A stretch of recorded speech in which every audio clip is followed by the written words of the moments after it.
So here are 7 crucial mistakes you must avoid in OnlyFans management. Now, I've worked with over 1,000 OnlyFans management agencies, and I've noticed that the ones who fail, and I mean completely crash and burn, they all make the same 7 deadly mistakes. If you're making even one of these, you're sabotaging your own success. So let's fix that. Now, if you are new here, my name is Marcus, and I've just recently scaled one of my creators that I manage to over $150,000 a month in earnings. And with that, I was able to buy a new Lamborghini and just enjoy life a little bit extra, right? I've been doing OFM for 5 years now and managing hundreds of clients, and I've also worked with over 1,000 agencies. And today I'll be sharing with you 7 most common mistakes that agencies constantly make. And just for proof, by the way, this is a screenshot from my client's OnlyFans account. And as you can see, last month in August, we scaled to $150,000 in net. Anyway, so with that out of the way, let's go into today's lesson, okay? And believe it or not, I have seen agency owners go from $0 to $50,000 a month and then back to 0 again by ignoring one or more of these 7 mistakes. They are crucial, so pay attention to each one of them. So number 1. Mistake to avoid is no niche strategy, okay? So letting your model stay generic. I see this constantly, like agency owners, they sign a model, she's posting like hot girl content, AKA she just holds up a piece of clothing and then she snaps her fingers and then she's in the clothing, or she's doing like a little dance, which everybody does, and then you're hoping that that is gonna go viral in itself, right? The problem is that when you are creating this generic content, number 1, you blend in with everybody else. I mean, you yourself, think about it. The top 5 creators that you watch on YouTube, Twitch, wherever you watch them, right? They probably have something about them, right? They are a little bit different to everybody else. Maybe they have a specific niche, or maybe there's something different about them, a characteristic, the thing that they do, the thing that they own, or where they're located. Whatever it is, something about them is obviously different, hence why you watch that specific person. So that's number 1. Number 2 is, well, social media, basically how it works, whether it's YouTube, TikTok, Instagram, you name it. All it's basically trying to do is when there's a piece of content uploaded, it basically tries to go, okay, who's going to enjoy this piece of content the most, right? Because all that social media platforms try to do is retain people's attention. They want you to stay onto the platform for as long as possible, right? The reason why, by the way, is because the longer you stay on the platform, the more ads they can show you, which means that you're probably going to buy something. And when people like me pay the platforms to show the ads, well, they make the money. Capish? Makes sense? All right, cool. Now, if you're creating content that is super generic, it's the same shit over and over and over, and there's no specific niche, right? Instagram and YouTube and so on, it has to take that video, take that piece of content, and show it to this group of people. They're not really that interested. Okay, let's try this group of people. They're also not really that interested. Okay, let's try and show it to this group of people. Okay, they're also not interested. Okay, fuck it. This piece of content, no one's interested. Let's just not show it to anybody because people are swiping away, maybe leaving the platform, which is even worse. And that's what happens. Whereas the alternative is you find a specific niche to your creator, right? To your client. So the fix is find her a niche within 48 hours of signing the client, right? So you want to get on a call and ask these simple questions. What hobbies do you have? What makes you different? What did you do growing up, right? What do you currently do? Is there anything in particular that you do now that is different, that is a bit out there, right? And so on. So I actually recently signed a client that was only making $800 a month just to prove this point with generic content, right? We found out she was a yoga instructor and we switched her content to the yoga niche, right? And she hit $15,000 in just 2 months. It's the same girl, the same looks, just a different strategy, right? And as you can see, this is again the screenshot right here. I always try to show as many receipts as possible, right? You see, the algorithm loves niched content because it knows exactly who to show it to. So, for example, golf content goes to golf guys. Fitness content goes to fitness guys. Generic content goes to nobody specific, all right? And this is how quickly you can scale from $800 to free and then to $15,000. Super simple. You can practically do this with anybody, right? And trust me, there is a niche that you can find for everybody. Some people are like, oh, well, I don't really have a niche. I just stay at home. Well, you can find niches within your home, right? There's cleaning, there's cooking, and you can kind of come up with more. And here's one of my students' results, Doug. He implemented exactly this, helped this client scale her Instagram by fucking crazy amounts. And as you can see, up by 56,800%. This is exactly what I teach inside of my inner circle, but obviously in extensive more detail. This is just a short video. So that's mistake number one to look out for. All right, next one. Next mistake to look out for is terrible onboarding, right? So you've signed a client and you get excited and then you just wing it? No structure, no explanations, no clear next steps. I've seen agencies lose $20,000 a month clients in the first week because of a terrible onboarding process, right? What happens without a clear onboarding process is the client doesn't know when to expect results, no clear communication channels. She doesn't know when, where, who to, etc. to message. Confusion about who does what. So what are you guys meant to do? What is she meant to do? When, who, what, where, right? The client creates content whenever she feels like it, and no payment structure as well. It's just all over the place, right? Please make sure you have a clear onboarding process. And here's what a proper onboarding structure can look like, right? So first of all, the client signs the contract, and then you create the group chat. For us, we just do it on WhatsApp or iMessage. Super simple. The next step is you're going to send out a welcome video, right? So you don't have to, but this is what we do. So within the welcome video, it can just be a Loom video as a simple example, right? And in the video, you explain basically these things right here. So who you are, welcome them to the team, explain who is on your team and what are they going to do, where can she communicate and when, right? When can she expect a response and when she shouldn't expect a response? How does the payments work? What are you going to do for her within the first month, second month, third month? Manage the expectations as well on when she can expect results, right? Because if you don't say that, the client might just expect some crazy ass results within the first month. And that might not be realistic, right? So anyway, that's the welcome video. And again, inside of my inner circle, I give you literally all of the bullet points of exactly what to do and how to do it.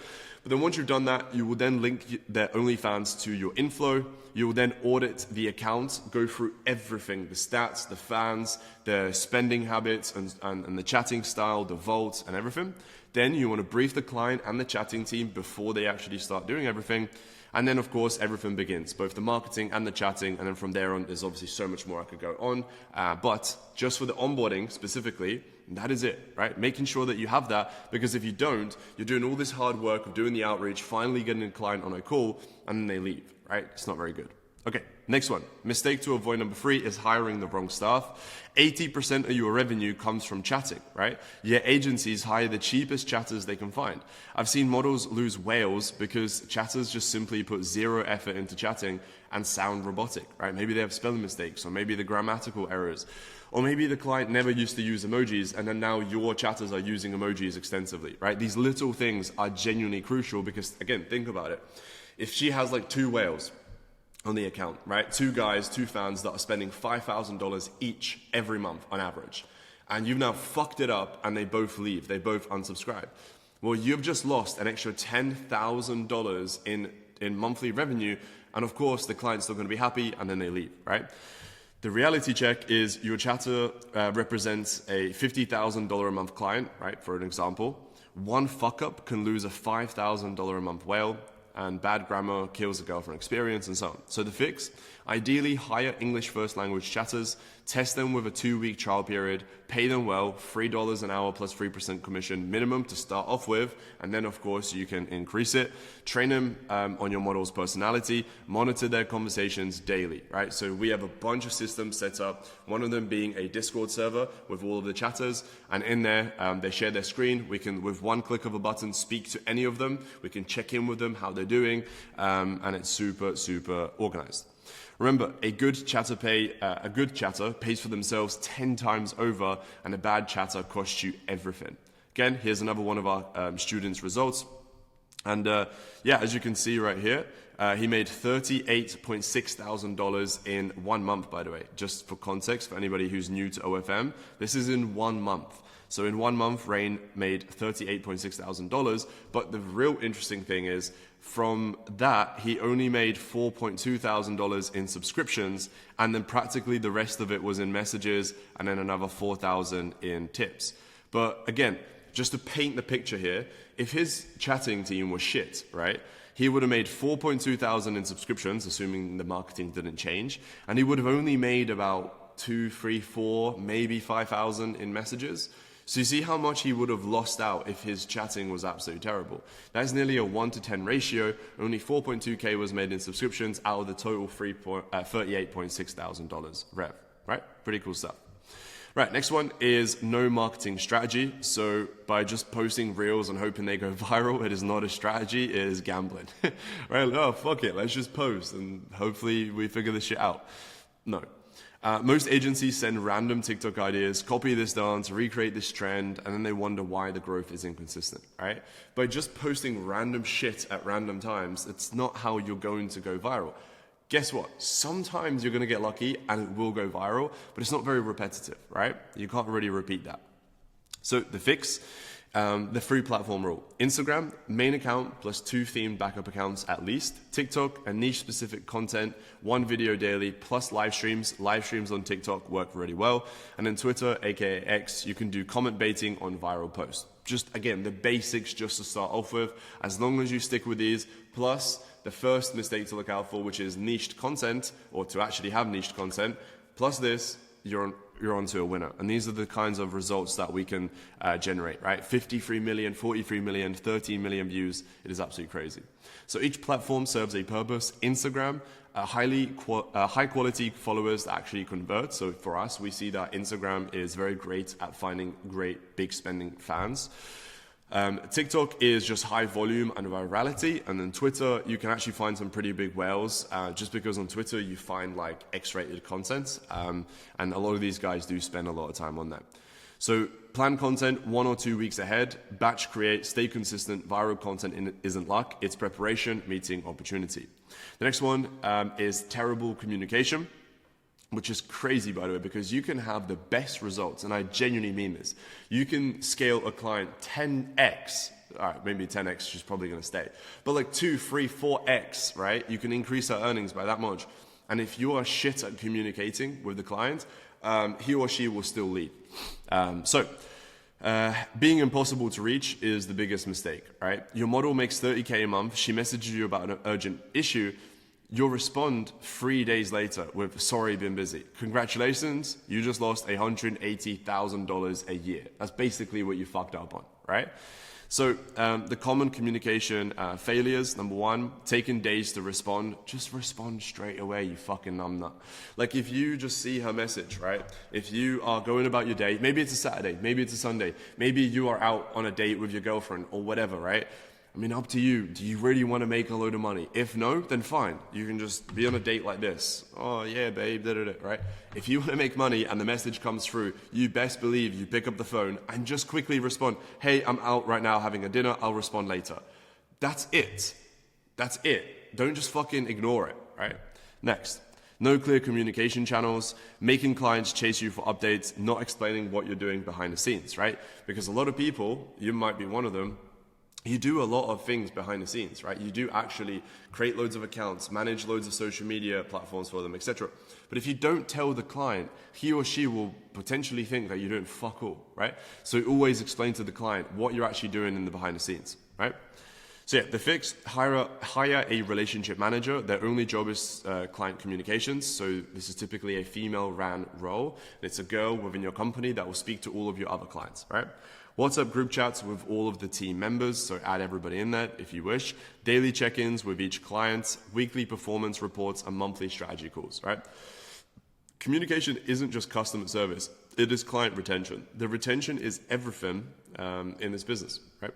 Cool. Next one, undercharging, right?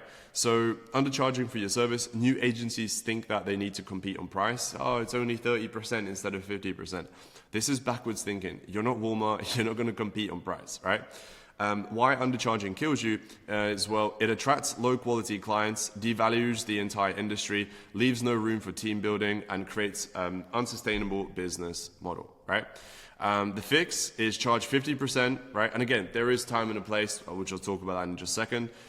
Position on value, not price. So why they should work with you is because of the value you provide, not because how cheap you are, right? Nobody appreciates or really cares about cheap shit apart from brokies, right? And you don't want to work with brokies.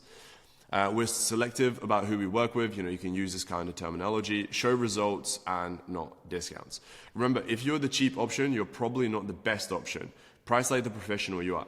Again, I'm going to say this one more time for your head top. If you're the cheapest option, you're probably not the best option. And this is a fact, right? You got to remember that. Now, again, it goes without saying, but sometimes there are exceptions, just like everything in life and in business. If you have a client that is already making $80,000 a month and is open to working with you, but only on a 30% basis, I would obviously recommend accepting that. Duh, right?